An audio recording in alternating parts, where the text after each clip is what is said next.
Discuss the doctrine of separation of powers in India. Ans. In India, the doctrine cannot claim any historical background. The doctrine in its absolute rigidity is not inferable from the provisions of the Constitution.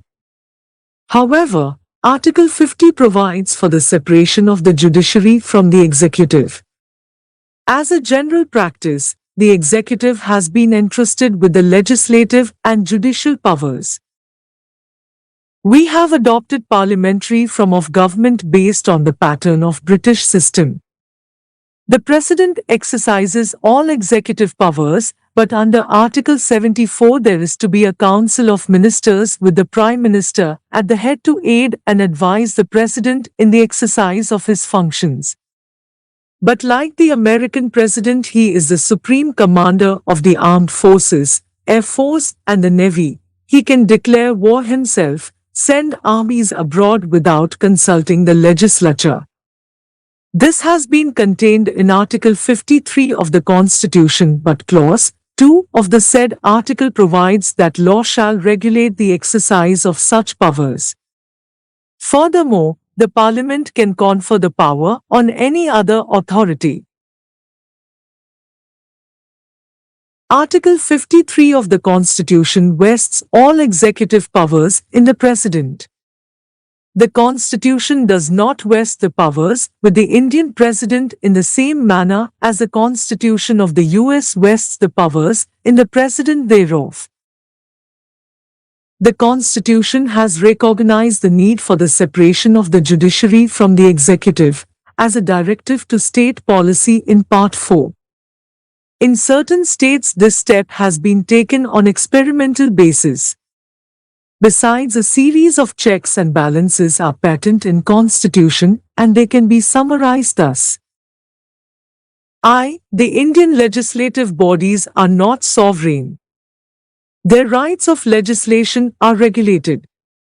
2. The various lists I, 2, and 3 of the Constitution. 3. The provision of Part 3. 4. The possibility of judicial veto on legislation, and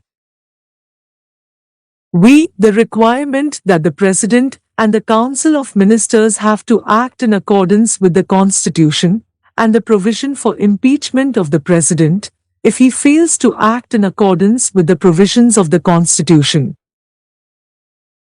Furthermore, under Article 265 of the Constitution, the executive powers in any state are to be exercised in such a way as to ensure compliance with the Constitution.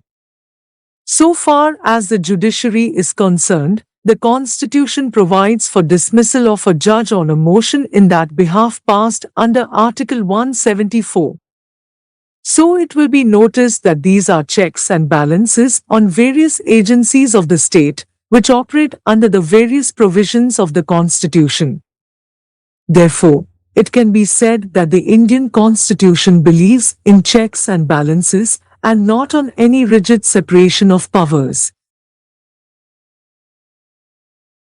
It was rightly laid down by Mukherjee, J. in Ram Javaya v. State of Punjab, AIR 1955 SC 549, that the Indian Constitution has not indeed recognized the doctrine of separation of powers in its absolute rigidity.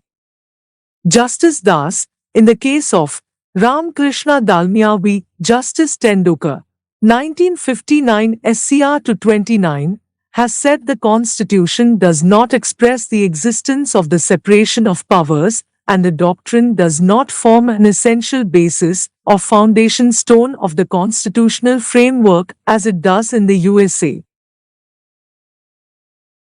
In Kartar Singh v. State of Punjab AIR 1995 SC 1726 K. Ramaswamy, J. stated, "It is the basic postulate under the Indian Constitution that the legal sovereign power has been distributed between the legislature to make the law, the executive to implement the law, and the judiciary to interpret the law within the limits set down by the Constitution." In Golak Nath v. State of Punjab AIR 1967 SC 1643 Subbarao, CJ observed. The Constitution brings into existence different constitutional entities, namely the Union, the states, and the Union territories.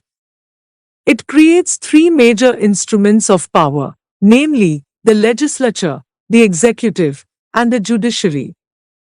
It demarcates their jurisdiction minutely and expects them to exercise their respective powers without overstepping their limits.